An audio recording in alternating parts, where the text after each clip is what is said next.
Evangelho de Lucas, capítulo 3, versículos 7 a 16. Estamos neste terceiro domingo do Advento, domingo da alegria.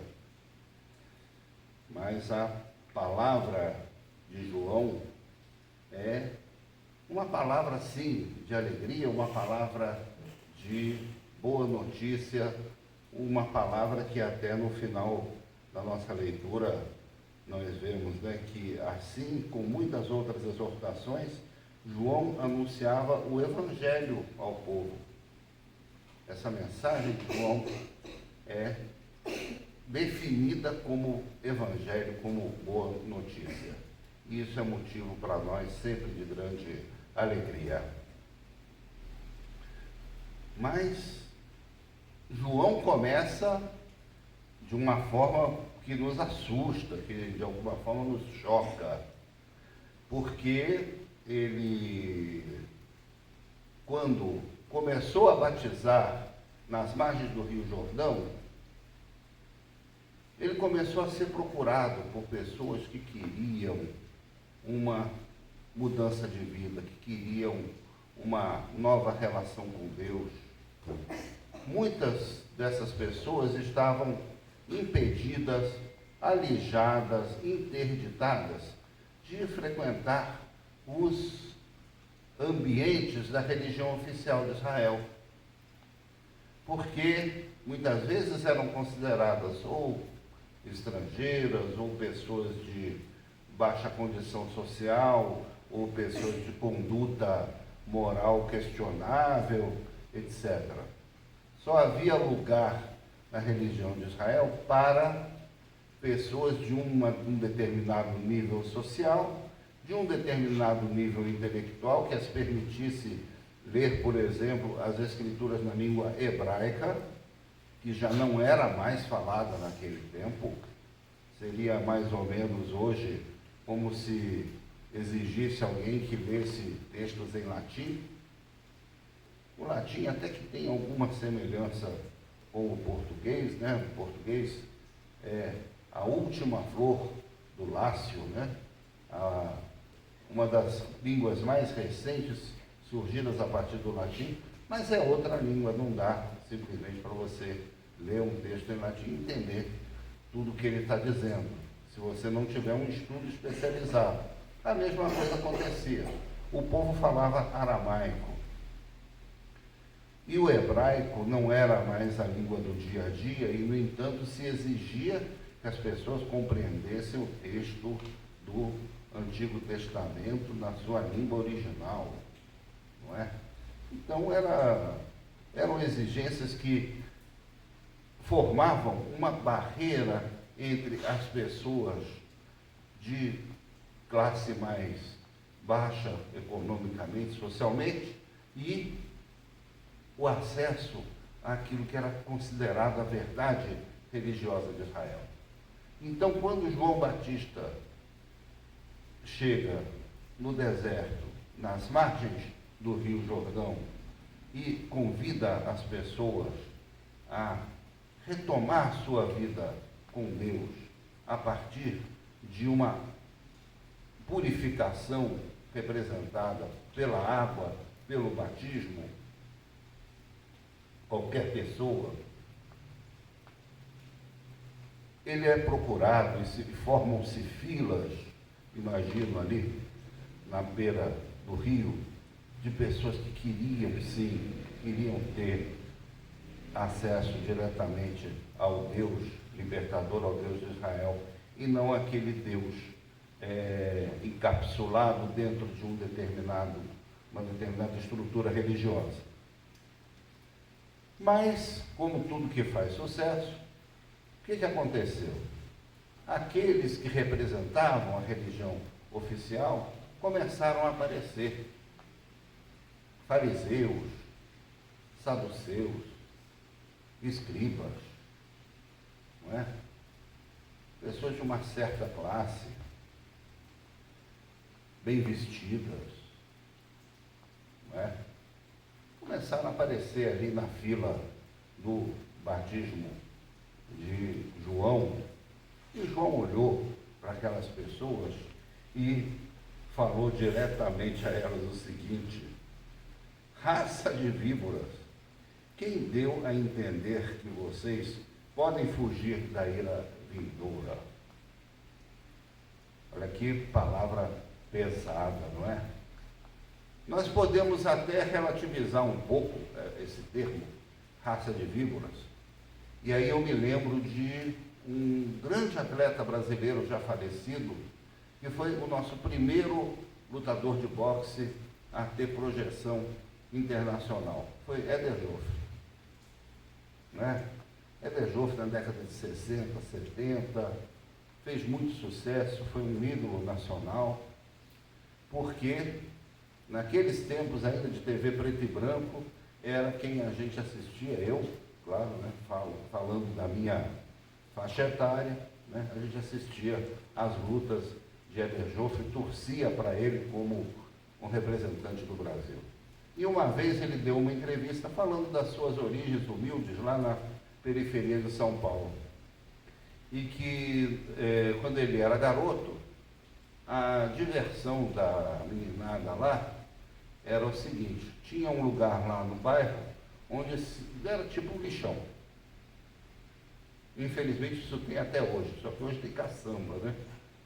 Não, lá não tinha caçamba não, era aquele monte de lixo, era aquele monturo que o pessoal ia juntando coisas ali, de vez em quando alguém se lembrava de limpar aquele local. Mas ia se acumulando. Então a garotada, quando o lixo chegava a uma determinada altura, eles tacavam fogo naquele monturo de lixo ali e saíam correndo. Mas saíam correndo por quê? Porque alguém pudesse pegar eles, ver? Não, é porque de dentro daquele monturo costumavam sair cobras.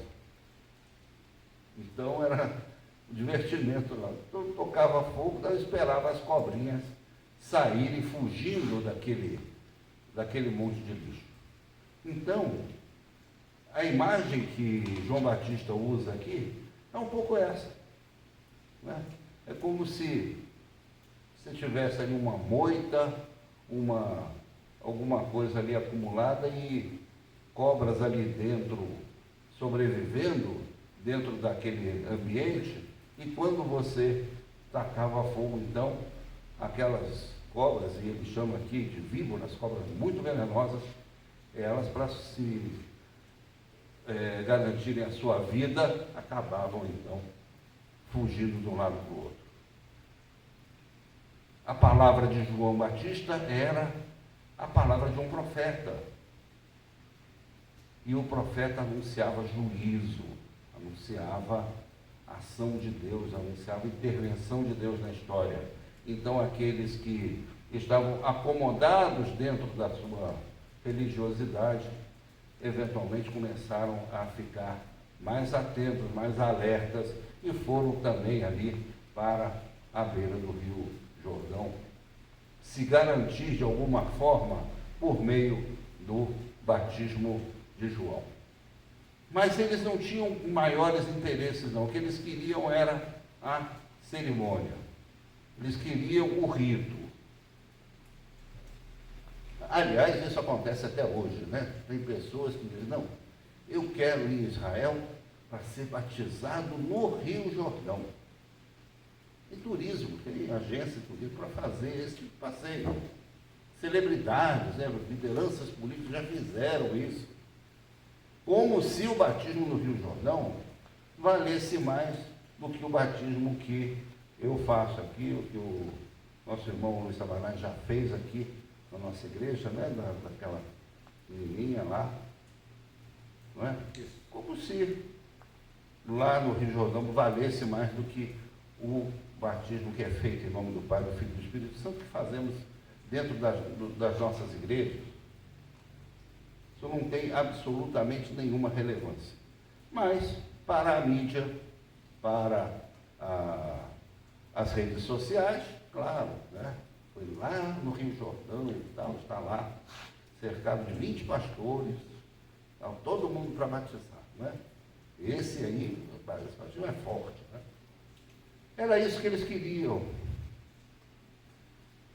Só que João Batista, então, começa a esclarecer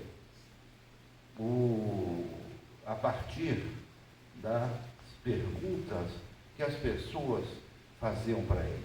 Elas queriam mudança de vida, mas elas não sabiam exatamente o que fazer, né? Fui batizado, e agora? E agora? A partir de hoje, como é que vai ser a minha vida? E ele então começa a dar instruções muito práticas, muito simples, mas de uma repercussão profunda para a sociedade do seu tempo. Não é? Então,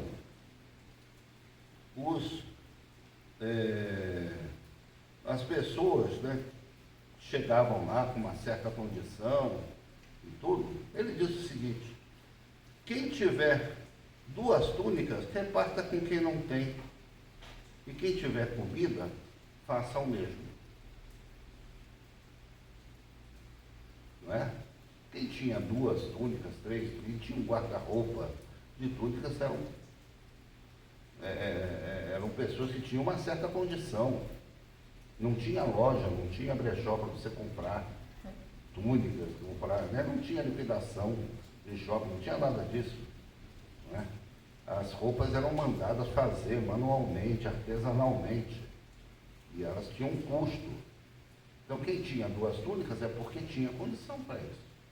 Agora, algumas pessoas passavam frio, porque não tinham com que se agasalhar, não tinham com que se cobrir. Então, João Batista enxergou essa necessidade e falou: olha, então tá bom, você veio aqui, recebeu o batismo, não é? Está disposto a retomar a sua vida com Deus, a sua vida espiritual. Então vamos lá. Divida aquilo que você tem. Não é? A gente pode pensar, mas isso resolve o problema da desigualdade no mundo? Isso resolve o problema, né, da desigualdade social, econômica, etc.? Não é? Essa simples disposição individual de cada um de tomar essa atitude, ela por si só, ela fica muito na boa intenção, mas fica um pouco difícil a gente pensar numa coisa, nas consequências em larga escala desse gesto, se nós não tivermos, por parte dos governos, políticas de distribuição, né, de benefícios, enfim, né, coisas mais estruturantes do ponto de vista social e econômico. Mas João não estava preocupado com isso, ele queria trabalhar pessoa a pessoa. Então, ele começa com essa primeira recomendação. Um outro tipo de pessoa que procurou João Batista, esse era absolutamente banido dos ambientes religiosos da religião de Israel, que eram os chamados publicanos, ou seja, fiscais do imposto devido a Roma. Roma não cobrava impostos diretamente com seus agentes. Ela terceirizava essa cobrança com as pessoas do próprio povo. Então eram judeus, mesmo que faziam a cobrança do imposto de Roma dentro do seu povo. Só que a coisa era o seguinte: você tinha uma meta para cumprir. Olha, nessa região você tem que aqui arrecadar 10 mil denários. Essa é a sua meta. Se ele arrecadasse 30 mil, ele pagava os 10 mil para Roma e ficava com os 20 mil para ele. Não havia tabela, não tinha boleto, não tinha código de barra, não tinha base de cálculo, não tinha nada não. Né? Isso era um estímulo para aquelas pessoas que se dispunham a fazer esse papel, sabendo que elas iam ser amaldiçoadas o tempo todo, iam ser chamadas de traidores, de entreguistas, disso, daquilo, né? Mas eram pessoas que estavam dispostas a enfrentar essa degradação moral dentro do seu ambiente, em nome de uma vida confortável, de um status social, enfim, né? Então, mas algumas dessas pessoas tinham consciência e sabiam que o que estavam fazendo não era o correto. E João, então, né, houve essa pergunta, né? O que devemos fazer, mestre? Aí disse, olha, cobrem o que está estipulado. O que tem aqui no boleto? É tanto? Então você vai cobrar isso daqui. Dá o recibo para a pessoa e pronto. Não é? É o fim da corrupção. Não é o fim da exploração. Muitas vezes nós temos a tendência de ver João Batista como uma figura revolucionária, uma figura incendiária, de certa forma, não é? E, no caso, ele poderia simplesmente dizer para os publicanos, olha, rasguem esses boletos aí, olha, não trabalhem mais para Roma, não. Roma não pode arrecadar, não tem direito de explorar o nosso povo. Né? Vamos fazer um boicote fiscal contra Roma, vamos promover uma grande manifestação da sociedade civil contra essa exploração e tal. Não foi esse o caminho adotado por João Batista. Interessante. Né? Ele convivia com o imposto pago a Roma, da mesma forma que Jesus também. Jesus disse, a César o que é de César, a Deus o que é de Deus. Pronto. Não é? O propósito dele era a consciência de cada um que estava ali. Não é? Então, se ele era um profissional que executava aquela cobrança, que fizesse dentro daquilo que era o correto. A mesma coisa com os soldados. Os soldados que eram assim, a polícia das cidades, não é? E mais uma vez, então, João recomenda, e aí ele faz uma recomendação mais extensa, porque polícia não é problema só hoje aqui no Brasil, em São Paulo, na Bahia, aqui em qualquer lugar. Não é? Polícia já era problema naquela época. Então ele, nas recomendações que ele faz, ele denuncia problemas. Ele denuncia o quê? Extorsão. Não pratiquem extorsão. Nada de arrancar dinheiro das pessoas.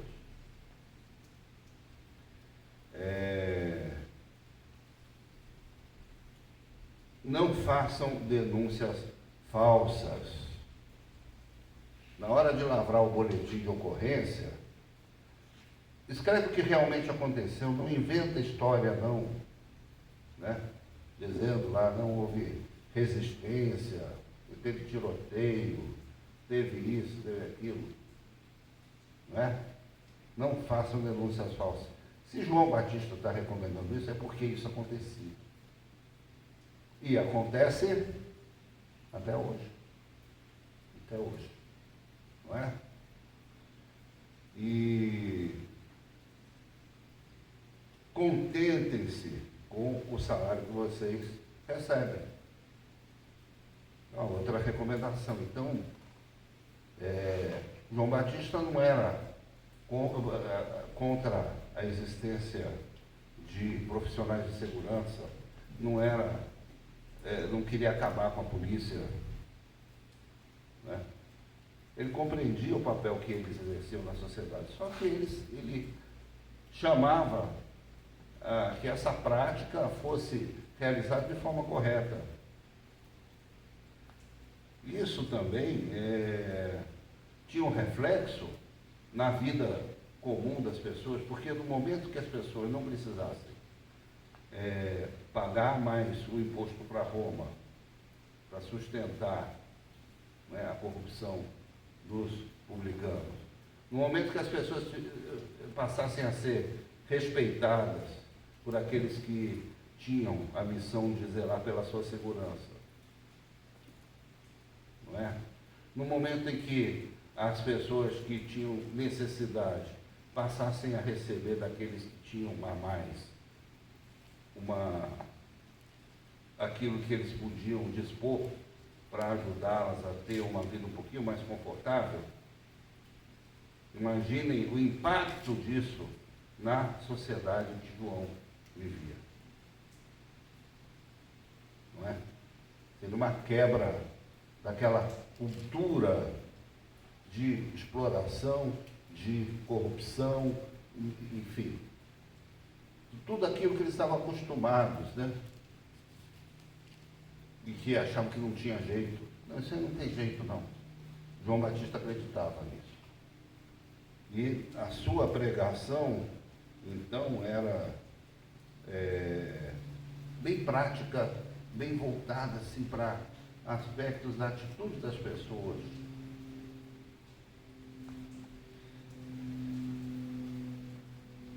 Essas coisas tinham impacto na vida das pessoas, as pessoas se impressionavam com aquilo e chegavam então a afirmar que João era então o novo Messias, que ele era o Cristo.